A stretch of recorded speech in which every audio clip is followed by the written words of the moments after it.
Written records of the history of China can be found from as early as 1500 BC under the Shang dynasty. Ancient historical texts such as the records of the He historian and the Bamboo Annals describe a Qia dynasty, which had no system of writing on a durable medium. Before the Shang, the Yellow River is said to be the cradle of Chinese civilization, although cultures originated at various regional centers along both the Yellow River and the Yangtze River valleys millennia ago in the Neolithic era. With thousands of years of continuous history, China is one of the world's oldest civilizations, and is regarded as one of the cradles of civilization. Much of Chinese culture, literature and philosophy further developed during the Zhou dynasty. The Zhou dynasty began to bow to external and internal pressures in the 8th century BC, and the kingdom eventually broke apart into smaller states, beginning in the spring and autumn period and reaching full expression in the Warring States period. This is one of multiple periods of failed statehood in Chinese history, the most recent being the Chinese Civil War that started in 1927. Between eras of multiple kingdoms and warlordism, Chinese dynasties have ruled parts or all of China. In some eras, control stretched as far as Xinjiang and Tibet as at present. In 221 BC, Qin Shi Huang united the various warring kingdoms and created for himself the title of Emperor of the Qin dynasty, marking the beginning of imperial China. Successive dynasties developed bureaucratic systems that enabled the emperor to control vast territories directly. China's last dynasty was the Qing, which was replaced by the Republic of China in 1912, and in the mainland by the People's Republic of China in 1949. In the 21 centuries from 206 BC until AD 1912, routine administrative tasks were handled by a special elite, the scholar officials. Young men were carefully selected through difficult examinations and were well versed in calligraphy and philosophy. The conventional view of Chinese history is that of alternating periods of political unity and disunity, with China occasionally being dominated by steppe peoples, most of whom were in turn assimilated into the Han Chinese population. Cultural and political influences from other parts of Asia and the Western world, carried by successive waves of immigration, cultural assimilation, expansion and foreign contact, formed the basis of the modern culture of China. Prehistory. Paleolithic. What is now China was inhabited by Homo erectus more than 1 million years ago. Recent study shows that the stone tools found at Shaochang site are magnetostratigraphically dated to 1.36 million years ago. The archaeological site of Zihudu in Shanxi province is the earliest recorded use of fire by Homo erectus, which is dated 1.27 million years ago. The excavations at Yuanmu and later Lanshan show early habitation. Perhaps the most famous specimen of Homo erectus found in China is the so-called Peking man discovered in 1923–27. Fossilized teeth of Homo sapiens, dating to 125,000–80,000 BCE, have been discovered in Fuyun Cave in Dao County in Hunan. Neolithic. The Neolithic age in China can be traced back to about 10,000 BC. Early evidence for Proto-Chinese millet agriculture is radiocarbon dated to about 7,000 BC. The earliest evidence of cultivated rice found by the Yangtze River is carbon dated to 8,000 years ago.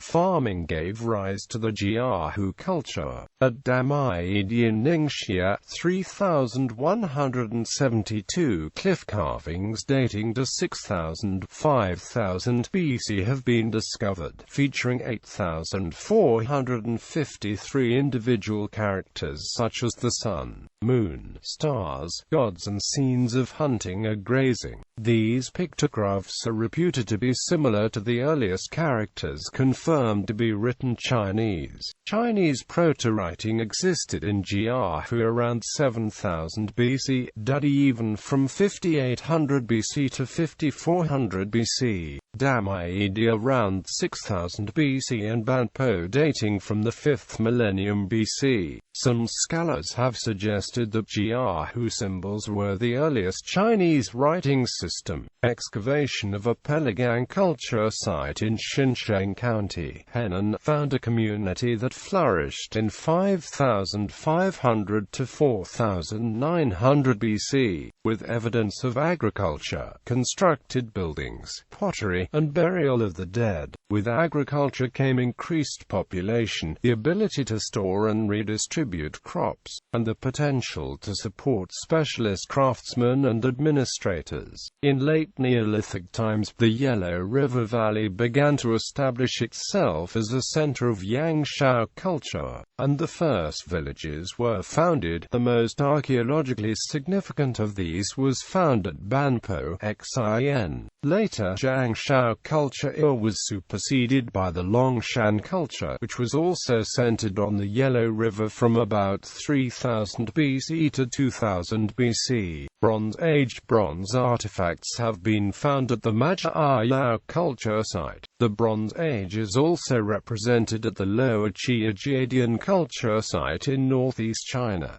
Ancient China. Xia dynasty. The Xia dynasty of China is the first dynasty to be described in ancient historical records such as Sima Qian's records of the Grand Historian and Bamboo Annals. Although there is disagreement as to whether the dynasty actually existed, there is some archaeological evidence pointing to its possible existence. Writing in the late 2nd century BC, Sima Qian dated the founding of the Xia dynasty to around 2200 BC, but this date has not been corroborated. Most archaeologists now connect the Xia to excavations at Erlito in central Henan province, where a bronze smelter from around 2000 BC was unearthed. Early markings from this period found on pottery and shells are thought to be ancestral to modern Chinese characters, with few clear records matching the Shang oracle bones of the Zhou bronze vessel writings. The Xia era remains poorly understood. According to mythology, the dynasty ended around 1600 BC as a consequence of the Battle of Mingxiao.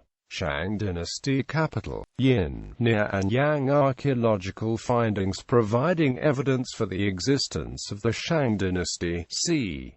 1600 to 1046 BC, are divided into two sets. The first set, from the earlier Shang period, comes from sources at Erlangen, Zhengzhou, and Shangcheng. The second set, from the later Shang or Yin period, is at Anyang, in modern-day Henan, which has been confirmed as the last of the Shang's 9 capitals. The findings at Anyang include the earliest written record of Chinese past so far discovered, inscriptions of divination records in ancient Chinese writing on the bones or shells of animals, the so-called oracle bones, dating from around 1500 BC. 31 kings reigned over the Shang dynasty. During the reign, according to the records of the head historian, the capital city was moved 6 times. The final move was to Yin in 1350 BC, which led to the dynasty's golden age. The term Yin dynasty has been synonymous with the Shang dynasty in history, although it has lately been used to refer specifically to the latter half of the Shang dynasty. Chinese historians living in later periods were accustomed to the notion of one dynasty succeeding another, but the actual political situation in early China is known to have been much more complicated. Hence, as some scholars of China suggest, the Xia and the Shang can possibly refer to political entities that existed concurrently, just as the early Zhou is known to have existed at the same time as the Shang. Although written records found at Anyang confirm the existence of the Shang dynasty, Western scholars scholars are often hesitant to associate settlements that are contemporaneous with the Anyang settlement with the Shang dynasty. For example, archaeological findings at Sanqingdui suggest a technologically advanced civilization culturally unlike Anyang. The evidence is inconclusive in proving how far the Shang realm extended from Anyang. The leading hypothesis is that Anyang, ruled by the same Shang in the official history, coexisted and traded with numerous other culturally diverse settlements in the area that is now referred to as China proper. Zhou dynasty capitals. Xin Liaoyang. The Zhou dynasty was the longest-lasting dynasty in Chinese history. By the end of the second millennium BC, the Zhou dynasty began to emerge in the Yellow River Valley, overrunning the territory of the Shang. The Zhou appear to have begun the rule under a semi-feudal system. The Zhou lived west of the Shang, and the Zhou leader had been appointed western protector by the Shang. The ruler of the Zhou, King Wu, with the assistance of his brother, the Duke of Zhou, as regent, managed to defeat the Shang at the Battle of Muye. The King of Zhou at this time invoked the concept of the mandate of heaven to legitimize his rule, a concept that would be influential for almost every succeeding dynasty. Like Shangdi, heaven ruled over all the other gods, and it decided who would rule China. It was believed that a ruler had lost the mandate of heaven when natural disasters occurred in great number, and when, more realistically, the sovereign had apparently lost his concern for the people. In response, the royal house would be overthrown, and a new house would rule, having been granted the mandate of heaven. The Zhou initially moved the capital west to an area near modern Xi'an, on the Wei River, a tributary of the Yellow River, but they would preside over a series of expansions into the Yangtze River Valley. This would be the first of many population migrations from north to south in Chinese history. Spring and Autumn period capitals. Beijing, Xi'an. In the 8th century BC, power became decentralized during the Spring and Autumn period, named after the influential Spring and Autumn Annals. In this period, local military leaders used by the Zhou began to assert the power and vie for hegemony. The situation was aggravated by the invasion of other peoples from the northwest, such as the Qin, forcing the Zhou to move the capital east to Liaoyang. This marks the second major phase of the Zhou dynasty, the Eastern Zhou. The Spring and Autumn period is marked by a falling apart of the central Zhou power. In each of the hundreds of states that eventually arose, local strongmen held most of the political power and continued their subservience to the Zhou kings in name only. Some local leaders even started using royal titles for themselves. China now consisted of hundreds of states, some of them only as large as a village with a fort. The 100 schools of thought of Chinese philosophy blossomed during this period, and such influential intellectual movements as Confucianism, Taoism, legalism and Mohism were founded, partly in response to the changing political world.